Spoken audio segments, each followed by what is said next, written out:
जैन दोस्तों, इस वीडियो में एक इम्पॉर्टेंट टॉपिक शुरू होने वाला है, उसमें जो कि एग्जाम में आपका आता है। इस वीडियो में हम लोग क्या क्या जानेंगे, पहले उस टॉपिक को जान लेते हैं। सबसे पहले आपको दिख रहा होगा कि स्टैटिस्टिकल और एम्पेरिकल प्रोबेबिलिटी, साथ साथ हम लोग यहाँ पर इसका लिमिटेशन भी जानेंगे और यहाँ पर सैंपल स्पेस के बारे में कुछ जानेंगे, ज़्यादा डिटेल में नहीं, लेकिन उसका डिफिनेशन कर लो, एग्जाम्पल कर लो, वैसे चीज़ें हम लोग जानेंगे जो कि इंपॉर्टेंट होता है एग्जाम के लिए। इसी में हम लोग एक्सोमेटिक प्रोबेबिलिटी को देखेंगे और साथ साथ हम लोग देखेंगे प्रोबेबिलिटी फंक्शन को, और साथ में एक दो ठो एग्जाम्पल करेंगे जो कि हम लोग को एग्जाम में इंपॉर्टेंट बनाता है और रिकॉल करने में आसानी देता है। ज़्यादा टफ जो एग्जाम्पल है वो होने वाला नहीं है और इसमें टफ आता भी नहीं है, बहुत आसान है। पॉजिटिव माइंड के साथ यहाँ पर हम लोग सीखना स्टार्ट करेंगे। तो सबसे पहले आपको यहाँ दिख रहा होगा स्टैटिस्टिक एम्पेरिकल प्रोबेबिलिटी। ये है क्या, इसको जान लेते हैं। बेसिकली ये कह लो कि इंग्लिश में लिखा है, लेकिन है ये मैथमेटिकल टर्म। क्या भैया कह रहे इंग्लिश में लिखा है, इसको लाइन बाय लाइन पढ़ेंगे तभी इस बात समझ में आएगा। कैसे, हम लोग मान लेते कि कोई एक इवेंट ए है जो कि m बार टाइम्स रिपीट करता है, मतलब कोई भी चीज है बार बार आ रहा है, बार बार आ रहा है। तो बार बार कितने बार आ रहा है भैया, तो हम कह दिए m बार आ रहा है, जिसका रिप्लिएशन जो है वो n है, यानी कि पूरे टोटल कितने हो सकते हैं ऐसी चीजें, वो m है। ऑफ अ रैंडम एक्सपेरिमेंट, जो कि एक रैंडम एक्सपेरिमेंट का है। बेसिकली पहली लाइन बात कर रहा है कुछ इस तरीके, एक रैंडम एक्सपेरिमेंट है जिसमें इवेंट ए है। जाहिर सी बात है कोई भी एक्सपेरिमेंट होगा उसमें ढेर सारे सैंपल आएंगे, लेकिन कुछ ऐसे सैंपल होंगे बार बार रिपीट कर रहे होंगे। तो उसी चीज को हम लोग बोल दिए कि वो m बार रिपीट कर रहा है पूरे जो हमारा सैंपल है वो n में से। Then m by n is called relative frequency of the event A। यहां पर स्मॉल m कर लीजिएगा। जो m अपॉन n जो होगा उसको हम लोग क्या कहेंगे, relative frequency of event A, and limiting case of the total number of event n is sufficient larger. ये तभी हो सकता है जो हमारा लिमिटिंग केस होगा, मतलब पूरे जो इवेंट्स होंगे वो n के, वो क्या होना चाहिए, लगभग इन्फिनाइट की तरफ टेंस करना चाहिए, यानी कि n की वैल्यू जो होनी चाहिए वो इन्फिनाइट के लगभग बराबर होना चाहिए। The probability of the event a is given है, तब हम लोग का प्रोबेबिलिटी जो होगा वो a का क्या होगा, limit n tends to infinite small m upon n, ये हम लोग का प्रोबेबिलिटी ऑफ a होगा, जो इवेंट हम लोग a लेके चले थे। बेसिकली कहने का मतलब है कोई चीज अगर m बार रिपीट करती है और कितने में से करती है उसको हम लोग यहाँ नीचे लिख देते हैं। जो रिपीट करेगा ऊपर लिख देंगे, जो कितने में से करेगा नीचे जो टोटल होगा वो यहाँ पे लिख देंगे। ये टोटल जो होगा वो इन्फिनाइट की तरफ यहाँ पर टेंस करेगा, ये हम लोग का प्रोबेबिलिटी होगा। The experiment perform here under the essential homogeneous and identical condition. ये जो हम लोग एक्सपेरिमेंट परफॉर्म करेंगे, ये जो बातें पढ़े हैं वो किसके लिए लागू होता है, इसका कुछ कंडीशन समझ लो कि जो होना चाहिए वो कैसा होना चाहिए, होमोजीनियस होना चाहिए, साथ साथ आइडेंटिकल केसेस हो जाना चाहिए, यानी कि ऐसी चीजें जो हम लोग को मालूम हो या लगभग लगभग सेम जैसा काम कर रहा हो। रिमार्क देख लेते हैं दो ठो। This probability is called as empirical probability. ये जो हम लोग इतना चीज पढ़े हैं इसी को हम लोग एम्पेरिकल प्रोबेबिलिटी कह सकते हैं। बेसिकली इस डिफिनेशन को ही कहते हैं, ये वाले टर्म को याद हो जाएगा तो ये बेसिकली तुम लिख लोगे। इस चीज को कौन दिया था, वोल्ग मिसेस ने यहाँ पर दिया था। The empirical probability provides the validity of the classical theory of the probability. और जो ये एम्पेरिकल प्रोबेबिलिटी है यानी कि स्टैटिस्टिकल प्रोबेबिलिटी है, ये बताता है, वैलिड करवाता है, यानी कि प्रूफ करवाता है कि जो हम लोग का classical theory of the probability का, ये ऑलरेडी हम लोग जो है पीछे कवर कर चुके हैं। चलो लिमिटेशन इसका देख लेते हैं। स्टैटिस्टिकल और एम्पेरिकल प्रोबेबिलिटी का यहाँ पर हम लोग लिमिटेशन देखते हैं। बेसिकली दो ठो लिमिटेशन यहाँ पर मिल जाता है आपको। The value of the relative frequency, जिसको हम लोग small m upon capital N कहते हैं, ये जो है यूनिक जरूरी नहीं है कि ये हो सकता है, हो भी सकता है और यूनिक नहीं भी हो सकता है, ये बात हो गया। This definition of the probability may not be remain essential homogeneous और आइडेंटिकल ऑल इन रिपीटेशन। जितने भी रिपीटेशन होंगे जरूरी नहीं है कि वो सारे ही होमोजीनियस हो और आइडेंटिकल हो, अगर नहीं होगा तब क्या होगा। और इस वाले में जो है अगर यूनिक नहीं आया तब क्या होगा, तब ये दोनों केसेस में जो है वो हम लोग यहाँ पर एम्पेरिकल प्रोबेबिलिटी को नहीं लगा सकते हैं। सैंपल स्पेस जो है वो आपको डिफिनेशन में आता है, 5 मार्क्स के वाले में भी, 2 मार्क्स वाले में भी आ सकता है, ज़्यादा इसमें लॉन्ग वाले में नहीं आता है। The total number of the possible outcome sample point in the random experiment is said to be sample space. कहता है कि जितने भी नंबर ऑफ पॉसिबल आउटकम हैं उसको हम लोग क्या कहते हैं, सैंपल स्पेस कहते हैं कोई भी रैंडम एक्सपेरिमेंट में। इसको हम लोग डिनोट करते हैं कैपिटल एस से और ओम, यहाँ पे ओम से, जो हम लोग यहाँ पर रेजिस्टेंस के लिए पढ़ रहे थे। यहाँ पर जो है ये पॉसिबल आउटकम, इसको हम लोग दूसरे नाम से भी जानते हैं, सैंपल पॉइंट्स के नाम से भी जानते हैं। दो एग्जाम्पल देख लेते हैं, बहुत आसान है एग्जाम्पल।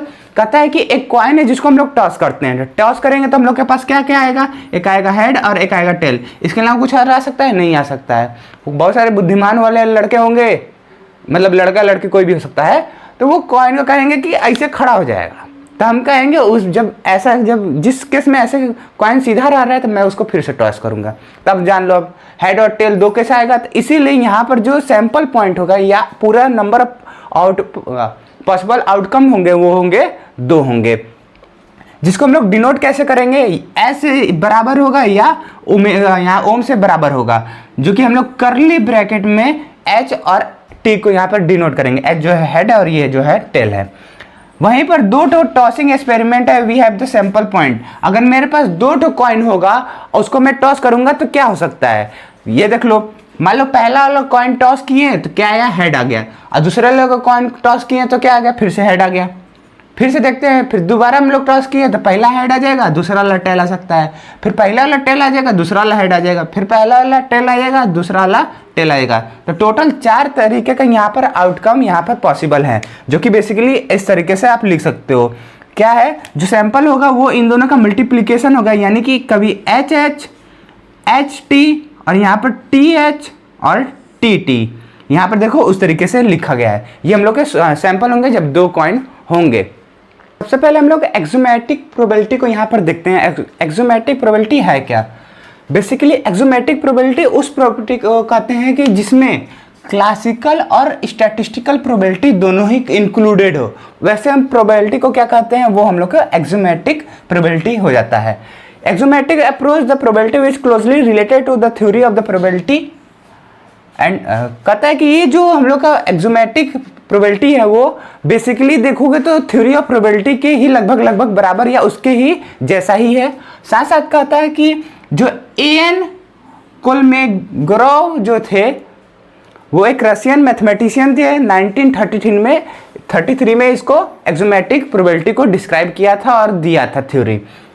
दूसरा हम लोग का प्रोबेबिलिटी फंक्शन है जो कि PA is said to be the probability function if A is an element of sigma field B, यानी कि जो सिग्मा का एलिमेंट है A और सिग्मा एक फील्ड के अंदर आता है B। बेसिकली तुम कह सकते हो B जो है बहुत बड़ा है, उसके अंदर तुम्हारा सिग्मा आता है और सिग्मा के अंदर जो है एलिमेंट A आता है। तब क्या होगा, जो A होगा वो उस फील्ड के भी अंदर आएगी। जाहिर सी बात है, जब सिग्मा के अंदर A आ रहा है तो A और सिग्मा जो है वो B के अंदर आ रहा है, तो जाहिर सी बात है A भी B के अंदर आएगा। तो यहाँ पे बोल देंगे A belongs to B and satisfy the following 3 properties. और ये 3 प्रॉपर्टी को सेटिस्फाई करता है। यहाँ पर एक वर्ड है एक्सियम, जो कि आप लोगों ने स्कूलिंग में भी यहाँ पर देखा होगा। एक्सियम बेसिकली क्या होता है कि प्रॉपर्टी को ही डिस्क्राइब करना या ऐसे प्रॉपर्टी या ऐसे कंडीशन जो बोल दीजिए कि उस कंडीशन को जब तक फुलफिल नहीं होगा तब तक वो थ्योरी कंप्लीट होगी ही नहीं। तो ऐसे एक्सियम भी यहाँ पर पड़े हुए हैं, 3 बेसिकली है। कहता है कि जो भी प्रोबेबिलिटी होगा वो 0 से बराबर या 0 के इक्वल होगा, 0 से बड़ा या 0 से बराबर या 1 से छोटा और 1 के इक्वल हो सकता है। दूसरा जो सैंपल होगा हम लोग का वो प्रोबेबिलिटी का वो 1 आना चाहिए। सैंपल याद करो वही चीज़ है जिसके अंदर पूरा तुम्हारा प्रोबेबिलिटी थ्योरी, मतलब जो आपको छोटे छोटे एलिमेंट आंसर आते हैं उसी कहते हैं पूरे टोटल नंबर ऑफ आउटकम। तो जाहिर सी बात है, जब से सबसे बड़ा नंबर 1 है तो सबसे ज़्यादा ही 1 के बराबर यहाँ पर हो जाएगा। तीसरा क्या है, इफ़ AI, यहाँ पर I जो है वो डिनोट करेगा फाइनाइट कर लो या इनफाइनाइट कर लो ऐसा सीरीज जिसमें हम लोग डिसजॉइंट एलिमेंट को यहाँ पर सेटिस्फाई करते हैं। डिसजॉइंट एलिमेंट क्या होता है, ऐसे 2 एलिमेंट या ऐसे 2 सब ग्रुप या ग्रुप कर लो जो आपस में जुड़े ना हो, यानी कि कुछ ऐसे एलिमेंट जो होंगे वो कॉमन ना आए, देखो इन दोनों में कॉमन नहीं आ रहा तो ये डिसजॉइंट होगा, और ये वाले में कॉमन यहाँ पे देखो आ रहा है तो ये वाला जॉइंट हम लोग का एलिमेंट होगा, जिसको हम लोग बेसिकली इससे हम लोग डिनोट करते हैं। क्या है? पी ब्रैकेट में union I goes from 1 to n ai, जो कि बराबर होगा summation I goes from 1 to n probability of ai, जो कि हम लोग को फाइनाइट या इनफिनाइट सीरीज यहाँ पर होगा। बेसिकली इसको हम लोग कह रहे हैं यहाँ पर डिसजॉइंट, क्योंकि देखो सारे डिसजॉइंट है, अलग अलग एलिमेंट है, लेकिन सैंपल जो है वो हमारा s है। a1 2 3 4 5 6 i तक है, फिर यहाँ पर an तक है, यानी कि इनफिनाइट तक भी कह सकते हो। अब देख रहे हैं आप दो क्वेश्चन है। एक डाइस को जब थ्रो किया जाता है, यहाँ पर बेसिकली जो डाइस है वो हमारे पास दो है, ठीक है। डाइस को, दोनों डाइस को थ्रो किया जाता है, तो जाहिर सी बात है पहले डाइस पे कुछ नंबर आएगा, दूसरे डाइस पे कुछ नंबर आएगा, कभी कभार हो सकता है सेम भी आए, तो जाहिर सी बात है दो ठो फेस आएंगे। इस क्वेश्चन में बेसिकली कह रहा है कि आप दो ठो डाइस को फेंकिए और जो उसके फेस पर आता है, यानी कि जो आपको ऊपर से दिखता है, उसको सम करिए। सम करने पर जो है 8 से ग्रेटर वाले का आंसर बताइए कितना प्रोबेबिलिटी है, और दूसरा जो है वो ना ही 7 आए ना ही 11 आए, यानी कि सम करने पर 7 नहीं आना चाहिए और सम करने पर 11 नहीं आना चाहिए। इसका प्रोबेबिलिटी हमको बताइए। तो सबसे पहले हम लोग देखते हैं कितने फेस बन सकते हैं। जाहिर सी मालूम है कि एक डाइस के अंदर कितने फेस होते हैं, 6 फेस होते हैं, और दूसरे वाले डाइस में भी 6 फेस होंगे, तो टोटल कितने हो जाएंगे हमारे पास? 36 प्रोबेबिलिटी हो जाएगी फेसेस, डिफरेंट फेसेस के आने की, जो कि हम लोग यहाँ पर बेसिकली आपके लिए लिखे हैं 1 1 1 2 1 3 1 4 1 5 1 6 करके 2 1 2 2 करके। ध्यान रखोगे, तुमको अगर लिखना है तो सबसे बढ़िया कंफ्यूजन नहीं होगा, ऐसे लिखना। देखो 1 1 लिख लो, फिर 1 2 3 6 तक, 2 लिख लो, 3 लिख लो, 4 लिख लो, 5 लिख लो, 6 लिख लो, और साइड में 1 2 3 1 2 3 1 3 करके लिख लोगे, तो पूरा तुम्हारे पास कितना आ जाएगा? यहाँ पर 36 आ जाएंगे। क्या आ जाएंगे? कितने हो जाएंगे? 6 × 6 यानी कि 36, 6 कॉलम 6 रो, तो यहाँ पर आ जाएगा तुम्हारा 36। अब यहाँ पर देखो पहला क्वेश्चन है ग्रेटर देन 8। अब बेसिकली बच्चे क्या करते हैं कि 8 को पकड़ के ऐसे खोजते हैं, जो कि ये जो है वो बेसिक तरीका है, मतलब छोटे छोटे बच्चे जो होते हैं जिनको ज़्यादा समझ में नहीं आता है उनके लिए। दोनों तरीके से मैं बताऊंगा, एक बेसिक से भी बताऊंगा, एक थोड़ा सा हल्का सा एडवांस, जो कि आपका टाइम बचाएगा। तो सबसे पहले बेसिक से देख लेते हैं। आपको पहले ये बनाना पड़ेगा, फिर यहाँ पर कह रहा है कि जो सम होगा वो 8 से बड़ा होगा। 8 से बड़ा होने वाले नंबर, जाहिर सी बात है इधर देखो तो 2 से 8 ये तो बराबर है नहीं, इधर से देखोगे तो इतने दूर में जो दिखेंगे क्या दिखेंगे? 8 से बड़े नंबर दिखेंगे, जैसे कि यहाँ पर 6 6 दिखेगा, 5 6 4 6 3 6, ये वाला तो बराबर हो गया। ठीक, इसी के बस अपोजिट में यहाँ पर डायगोनल साइड में देखोगे तो आपको डायगोनल साइड में भी यही चीज़ मिल जाएगा, और ये बीच वाले को भी ले लो। बेसिक में भी थोड़ा सा हल्का सा एडवांस। ध्यान देखो, ये वही नंबर हैं जो 8 से बड़े आएंगे सम में।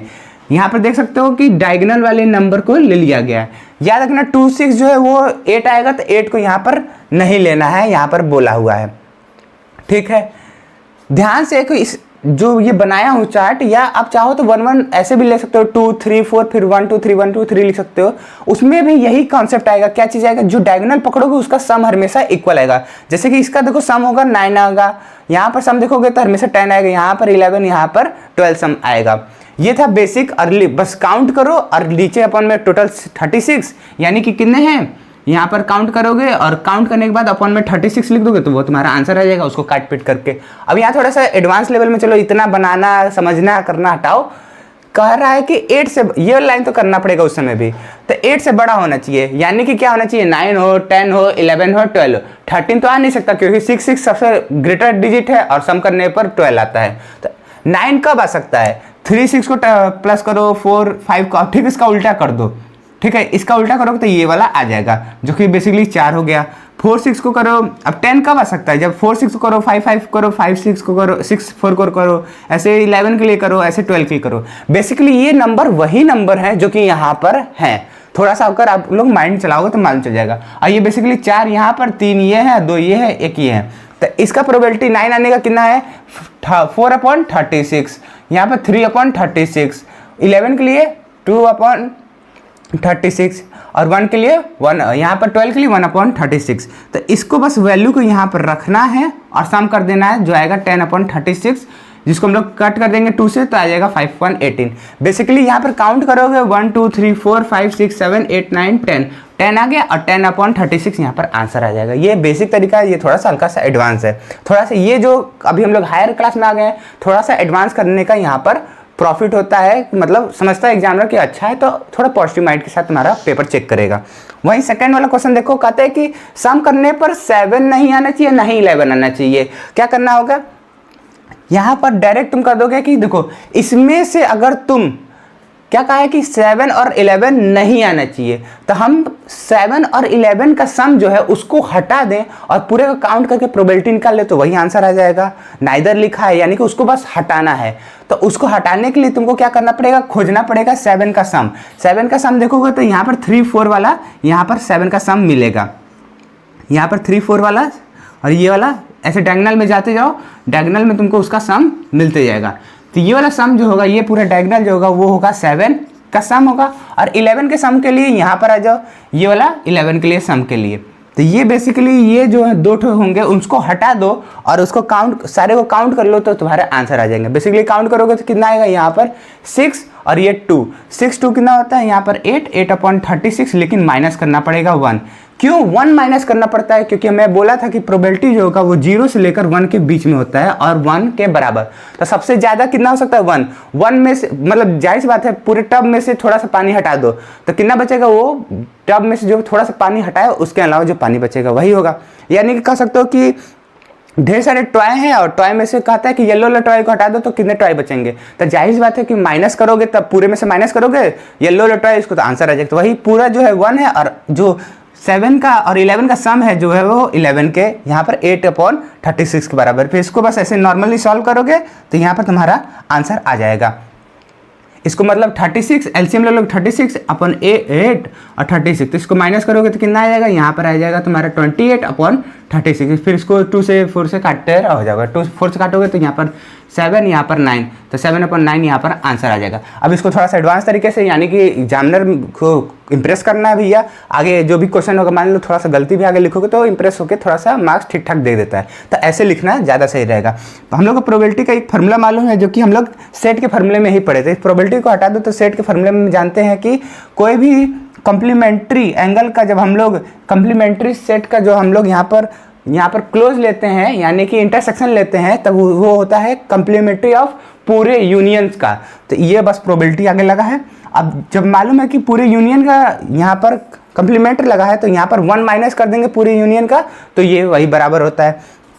इसका बेसिकली ये फार्मूला होता है। अब इसको हम लोग जानते हैं यूनियन का फार्मूला क्या होता है, कि फार्मूला होता है जो पहले वाले का और दूसरे वाले को सम कर दो तो यहाँ पर यूनियन का आता है। तो प्रोबेबिलिटी ऑफ ए और प्रोबेबिलिटी ऑफ बी, ए क्या कहता है कि 7, तो 7 को कैसे लिख सकते हैं, 1 6 3 2 5 3 4 4 3 5 2 6 1, यानी कि ध्यान से देखो तो इसका उल्टा करके हम लोग यहाँ पर लिखें। टोटल कितने हैं, 6 हैं। वहीं दूसरा क्या है, बी, बी क्या होता है हम लोग का 11, 11 को सम करने में 5 6 और 6 5, इसके अलावा कोई नहीं है तो 2, यानी कि ए का है 6 बी का है 2, तो यहाँ पर 6 और यहाँ पर 2। इसको सॉल्व करेंगे तो कैसे होगा, 1 ब्रैकेट में एलसीएम सेम है तो 36, 6 + 2, इसको लिख सकते हैं हम लोग 1 माइनस ब्रैकेट में 8/36। तुम चाहो तो इसको अभी कैंसिल करके फिर एलसीएम ले लो, वही बात पड़ेगा, लेकिन डायरेक्ट एलसीएम ले लोगे तो भी वही बात पड़ेगा। ज़्यादा बड़ा नहीं है तो इसको ऐसे डायरेक्ट एलसीएम लेकर कर लेते हैं, माइनस करेंगे तो आएगा 28 अपन में यहाँ पर 36, 4 से काटेंगे तो यहाँ पर 7/9, जो कि हम लोग का आंसर आ जाएगा, जो कि इस तरीके से भी हम लोग किए थे तो ये आंसर है। मेरा जो रहेगा वो थोड़ा सा इस तरीके से रहेगा कि ये वाला तरीके से लिखना तो एग्जामिनर थोड़ा इंप्रेस होता है, और बेसिकली इसमें थोड़ा सा इंग्लिश वर्ड भी यूज कर लेना, जैसे कि हम लोग लेट करते हैं कि क्वेश्चन में दिया गया है कि एस जो है वो एक सेट है और जो कि 8 से बड़ा होगा, कुछ इस तरीके का होगा वो, और ये वाले जो नंबर होंगे कुछ इस तरीके से होंगे। इसको थोड़ा सा इंग्लिश में बस लिखना है तो अच्छा रहता है। और इस वाले को भी formula from the probability sets formula we can get the formula को थोड़ा डिराइव करना और बोलना कि प्रोबेबिलिटी ऑफ ए जो है वो डिफाइन करता है कि सम ऑफ 7 जो है नहीं है। ऐसे करना तो ये थोड़ा सा अच्छा माना जाता है, और थोड़ा सा कहीं भी गलत लिख रहे होगे पेपर में तो वहाँ पर पॉजिटिव माइंड से तो वो भी एग्जामिनर जो होता है खुश हो जाता है कि बच्चा जानता है, पढ़ता है, थोड़ा सा भूल गया होगा तो दे देता है। लेकिन ऐसे करोगे तो समझ जाएगा कि बेसिक बच्चा है, अभी ज़्यादा कुछ पढ़ा उड़ा नहीं है, बेसिक तरीके से कर रहा है, तो जाहिर सी बात है आगे का भी गलत ही लिखेगा, तो नेगेटिव माइंड से यहाँ पर चेक करेगा। आपको कोई भी दिक्कत होता है, परेशानी होता है तो आपके लिए कमेंट सेक्शन ही बनाया गया है। जाहिर सी बात है यूट्यूब है, यूट्यूब में कमेंट सेक्शन इसीलिए बनाया ही गया था कि कोई भी फीडबैक होगा, कोई गलती चीज़ होगी या अच्छी चीज़ होगी, वो वहाँ पर आप डिस्क्राइब कर सकते हो। यहाँ पर कंज्यूमर का यहाँ पर पूरा राइट्स होता है। कोई दिक्कत होता है तो कमेंट सेक्शन बिल्कुल करिए। मैं 1 से 2 दिन यानी कि 24 से 48 आवर्स के पहले ही मैं हमेशा आपको रिप्लाई कर देता हूँ। मिलते हैं अगले वीडियो में, फिलहाल के लिए इतना ही। जय हिंद, जय भारत।